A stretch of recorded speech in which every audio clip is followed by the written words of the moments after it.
You're watching a WLKY special presentation, Commitment 2023, in partnership with the League of Women Voters, a live Secretary of State debate. Welcome. I'm Dee Pregliasco, President of the Louisville League of Women Voters. We are a nonpartisan civic engagement organization. We do not support parties or candidates. Educating people about voting and elections is one of our top priorities. Thank you to WLKY for broadcasting this important event to help the people of Louisville and surrounding counties make an informed decision about the elections on the ballot November 7th. Thank you for watching, and be sure to vote in the upcoming election. Voting is truly the bedrock of our democracy. Good afternoon. I'm Mark Vanderhoff. Welcome to our Commitment 2023 live debate featuring the candidates for Kentucky Secretary of State. We're joined this afternoon by Republican incumbent Michael Adams and Democratic challenger and former Representative Buddy Wheatley. Thank you both for being here today. Thank you. I'd also like to thank the League of Women Voters for partnering with us and for providing the questions for this 30-minute debate. Each candidate will have 60 seconds to respond to each question, and there will be no time allotted for a rebuttal. Buddy Wheatley will get the first question, so let's get started. Now, most people equate the Secretary of State's office with voting, so we're going to spend a lot of time there. What would you do to increase voter engagement and, by extension, voter turnout? Mr. Wheatley? Thank you, Mark. Yes, voter engagement and voter turnout are paramount to a free and fair election and true representational democracy.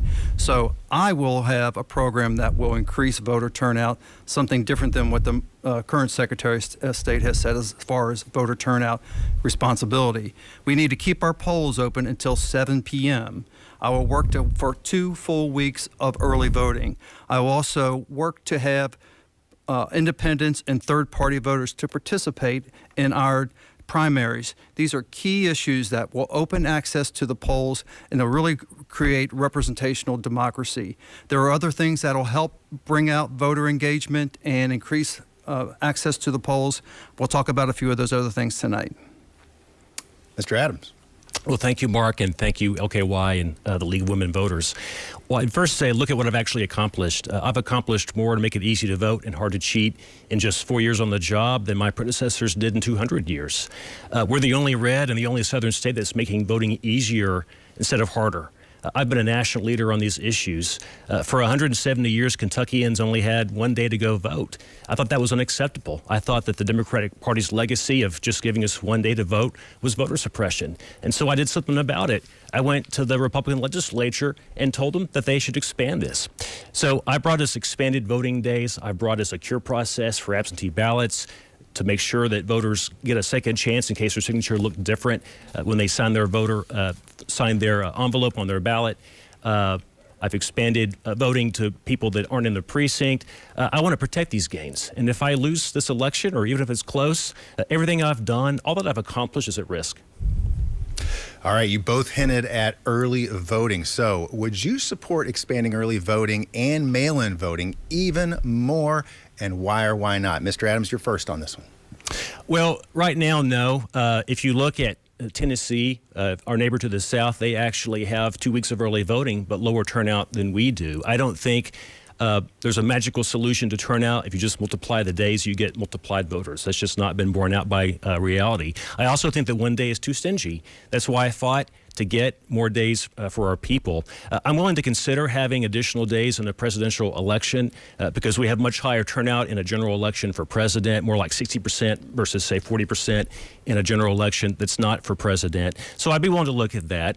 But I'm not willing to expand into a mail-based voting system. If you look at other states that have done that, like Oregon, the first state to do that, they eliminated in-person voting because it costs about twice as much per ballot to have a vote by mail election than it does to have an in-person election.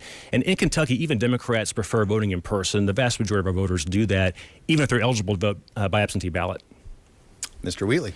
Well, thank you. Yes, I would be very much in favor of increasing early voting days. My platform is based on having 2 full weeks of early voting.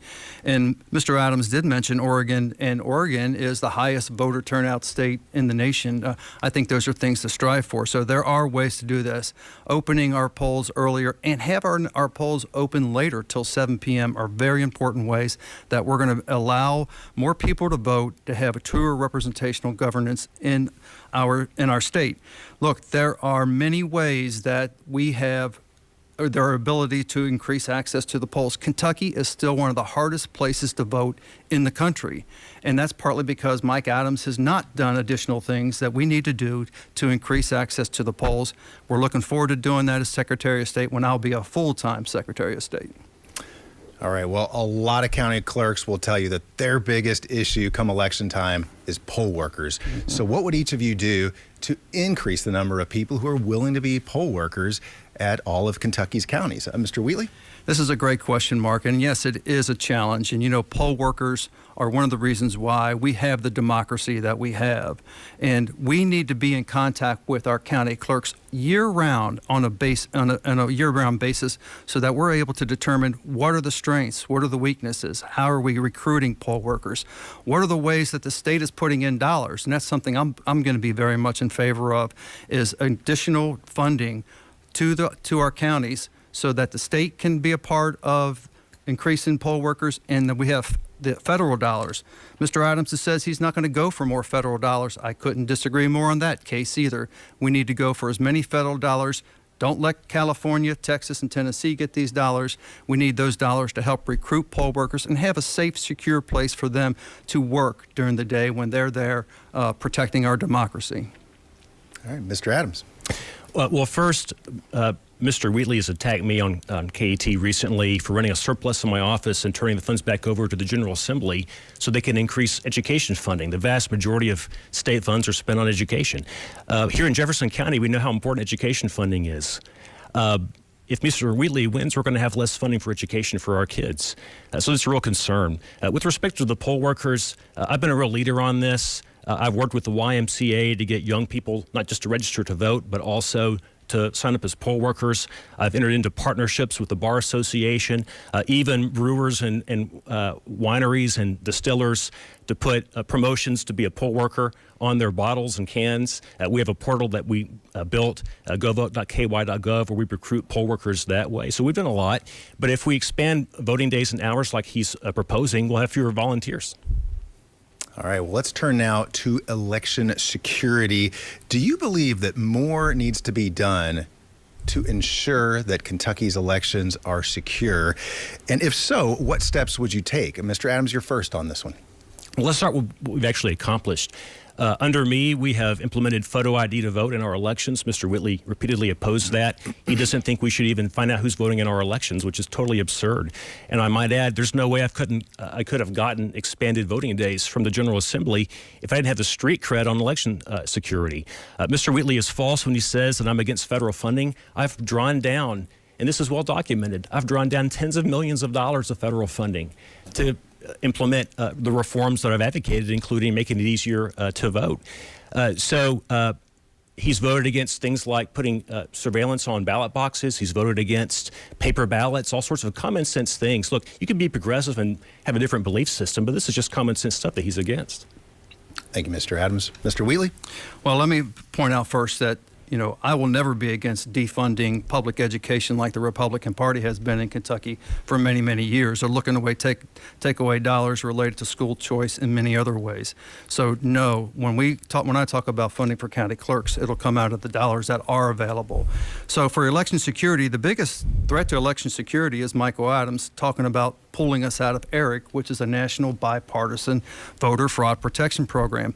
And look, this is a voter fraud protection program that many states are participating in, and it keeps dead people who have moved out of the state, people who have become ineligible off our voter rolls. But Mike Adams has talked about pulling out of this. And yes, when it comes to voter fraud and voter protection, I'll be there all the time from day one. We will not leave the ERIC bipartisan agreement when I'm Secretary of State. All right. Mr. Adams, The other big problem surrounding elections these days is conspiracy theories. So actually, I'm sorry, Mr. Wheatley is first on this one. In regards to conspiracy theories, how should the Secretary of State counter misinformation and unfounded fears? It's a great question, and this is where we need a Secretary of State who talks the talk and walks the walk. And by that I mean, you can say you're against election deniers, but then when you work, when you have your law practice who represents partisan political operatives who are election deniers outside of the state, like Mr. Adams does, it doesn't quite square with saying you're not for election deniers. But yes, having really good information, keeping our voting equipment up to date as possible for security reasons, these are things that we need to broadcast that the public knows and knows that we are protecting our elections. And this is something that I will do through the funding that is necessary, because our county clerks do need those dollars, and we will get those funding. To get that funding. And yes, Mike Adams has been on the record that he will not seek additional federal funding. He's talking about federal funding that came through ARPA funds many years ago. All right, Mr. Adams, now you're up. Okay, well, that's not true. But let's start with conspiracy theorists. In his opening remarks, when he announced his campaign, he said that we need a Secretary of State that will stand up to conspiracy theorists. I've done that. In fact, he personally thanked me. He sent me a text saying I've done a good job on it. He also said it on video on a Democratic podcast. He says I've done a good job on standing up to conspiracy theorists. He said I've been tough on them, and he's right. I've gotten national coverage for what I've been willing to do. I got primaried over that. Willing to stand up to people that were purveying falsehoods. It's Mr. Wheatley that's the conspiracy theorist. He said that we made it harder to vote today than it was when I took office. Everyone knows that's wildly false. He said that the county clerks are intentionally closing the polls to suppress voters, that they're being sneaky. That is totally false. He says many things over and over again that are easily debunkable in the public record. We have to have a person with integrity running the elections. We learned that under my predecessor 4 years ago, who was beset by scandal and never called out by her own party, including this guy. All right, well, what about disputable campaign rhetoric? I mean, you see these advertisements and these claims that come out from both parties that stretch the truth. So how would you advise Kentuckians to sort through all this, and what, if anything, should the Secretary of State be doing to help citizens evaluate candidates based on facts and not campaign noise? Mr. Adams, you're first on this. My office is preparing to release a civic health index where we look at polarization, we look at where people are getting their news, we look at vulnerability to misinformation, we look at all these things that you're talking about. My role is to be nonpartisan and be an arbiter and not call out people based on the content of their ads. My opponents run a false negative ad on me right now, but you know what? There's nothing my office can do about that or should do about that. All I can do is be an honest guy that counts the votes, and I've been a uniquely bipartisan, nonpartisan person in this job. I've worked with Andy Beshear closely. He's repeatedly praised my performance in this job, praised my integrity in this job. I've been willing to work even with Mr. Wheatley, for that matter, work across the aisle, and that's why we have the results we have. That's why we're the only red and southern state that's making voting easier. All right, Mr. Wheatley. Yeah, and I would agree with Mr. Adams on a couple things there. We have worked together, and yes, it's not necessarily the Secretary of State's job to tell about the candidates, but it is important, I believe, to make sure that we are not disseminating or allowed to disseminate false information, and we stand up to it and stand up to election deniers and conspiracy theories. Really important to be able to discern, what is really the facts out there, the best places to go, and yes, the Secretary of State's office can help with that. I do have to say something about being sneaky and county clerks and using the language that does sometimes come through the Secretary of State and other candidates, when they're speaking. We should tone down this rhetoric. It should become less rhetorical and bitter in that case. And, I will try. I hope the Secretary of State will continue. I'm not going to be calling anybody a pathological liar or idiots on both sides, as he has used that kind of phrasing recently. All right, well, we've got county clerks in 120 Kentucky counties that are running elections. As the chief election officer, what would you do to foster the best possible working relationship between all of these county clerks and the statewide election officials? Mr. Wheatley, you're first on this one. Yes, this is an opportunity for the Secretary of State to go out and be a person who gets around to 120 counties, if not physically every a year, but as much as possible. And I would vow to do that as Secretary of State. It does take a lot of time. It takes full-time Secretary of State to do this.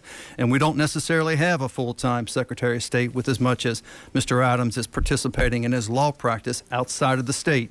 So, yeah, to work with our county clerks is going to be really important to have that relationship that you build all year round. And as a full-time Secretary of State, I'll be able to do that. Okay. Mr. Adams? Well, when I ran for this position 4 years ago, I drove 50,000 miles across this Commonwealth. That's around the earth twice.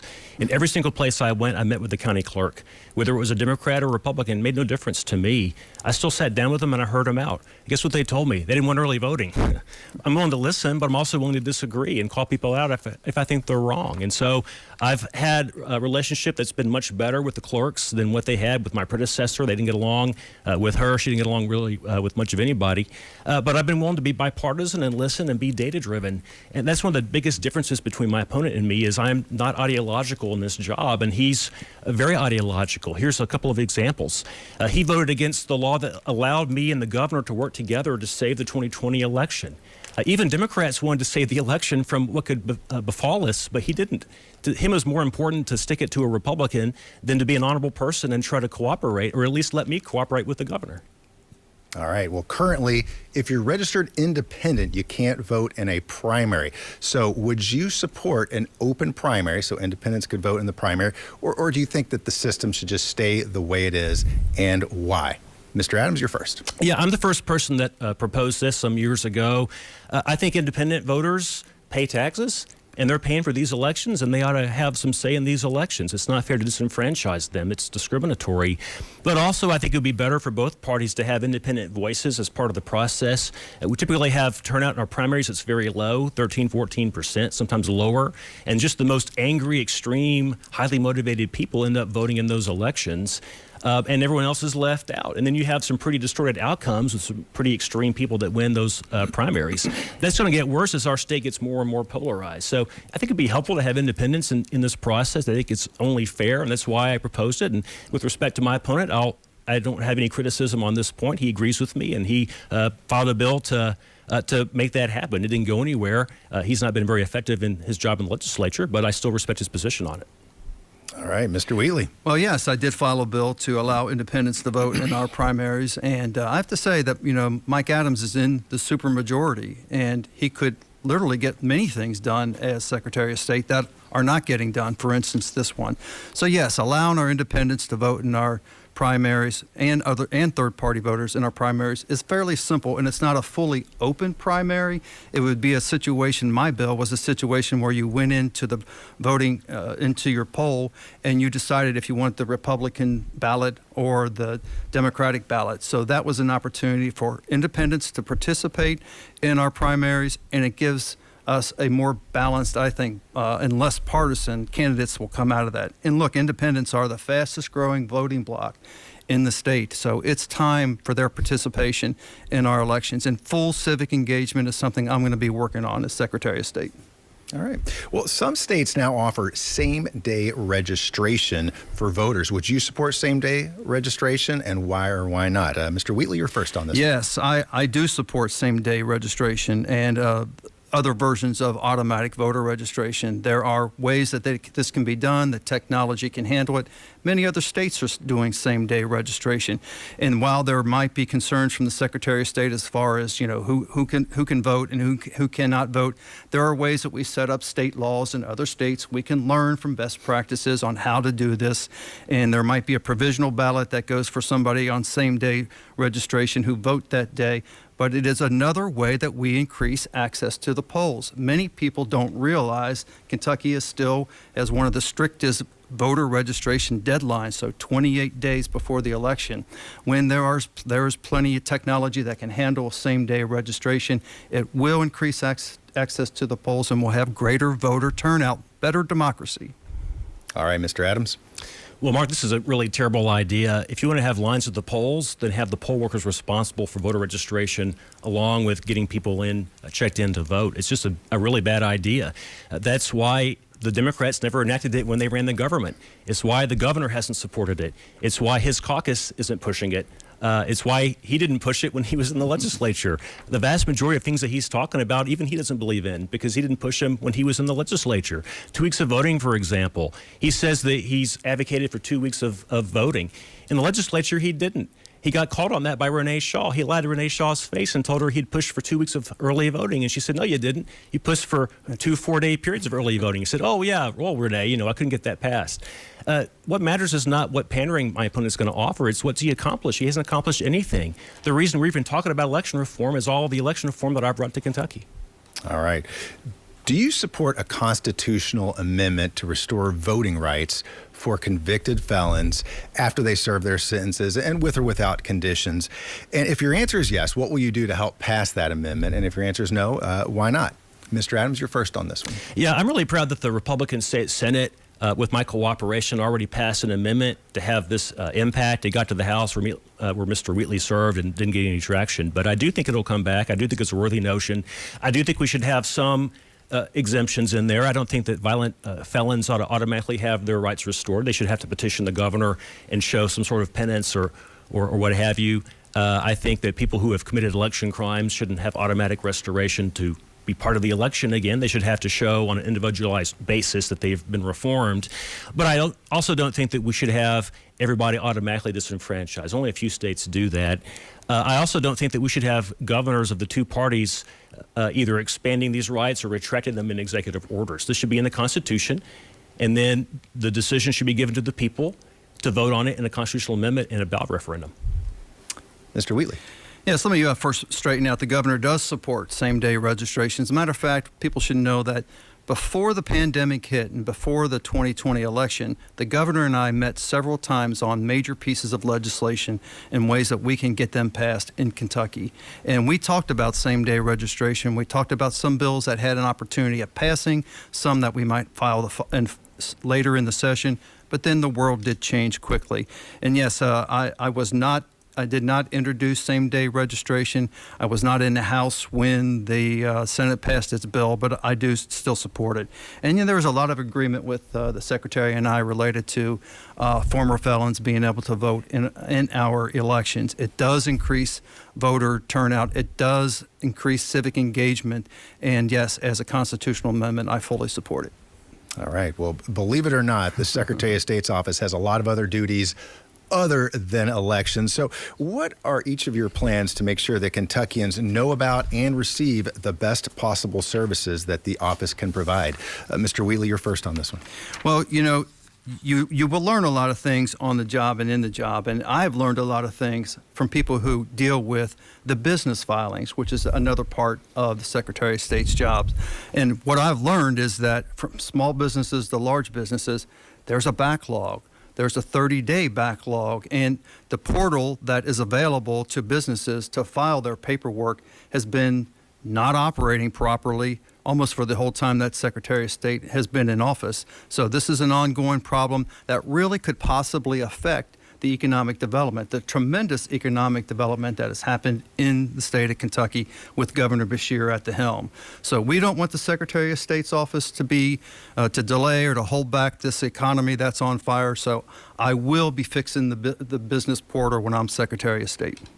All right, Mr. Adams. Well, Mr. Wheatley's not telling the truth about that. As so many other issues where he can't tell the truth, unfortunately. We don't have a 30-day backlog. That's totally false. This rumor comes from a Democratic operative that used to work in the office who was fired appropriately, and then he sued not just me but the governor. The governor put him on a board. The governor fired him for being dishonest, and then he sued the governor. This is not a credible source. So we had a 30-day backlog during COVID when everyone had a backlog with everything, but we worked overtime and we got it taken care of. So that's just totally false. Here's some other things that he says that are totally false. He said that he and Andy Beshear saved the 2020 election. He left me totally out of it. He said I wasn't even in charge of the election in 2020. We know that's false. I had emergency powers to help save the election, made it safer for Kentuckians to vote. He said it had nothing to do with passing early voting and the big reform bill a couple years ago. Then why did Andy Beshear have me at the press conference at his side talking about the accomplishment? He just makes stuff up, and that's a dangerous thing. A lack of integrity is a dangerous thing to have in your chief election official. All right, gentlemen. For this next question, I've got to limit you each to 30 seconds just because we're running out of time here. Why do you believe that you are a better candidate than your opponent for Secretary of State? Mr. Adams. Well, when I ran 4 years ago, I was characterized by neutral sources as the most qualified person ever to run for the job. I'd been practicing election law for 20 years. I'd been a nationally recognized attorney in the field. I'd been on the State Board of Elections. I'd been a poll worker. I'd done it all. And that was 4 years ago before I was the incumbent Secretary of State. I would say if you want to keep on the track of progress that we've made and not go backwards, and not have election reform become a negative thing in the Republican Party nationally, then it's really critical that I be reelected by a strong margin. All right, Mr. Wheatley. Well, I am a retired firefighter, 20 years, and a retired fire chief.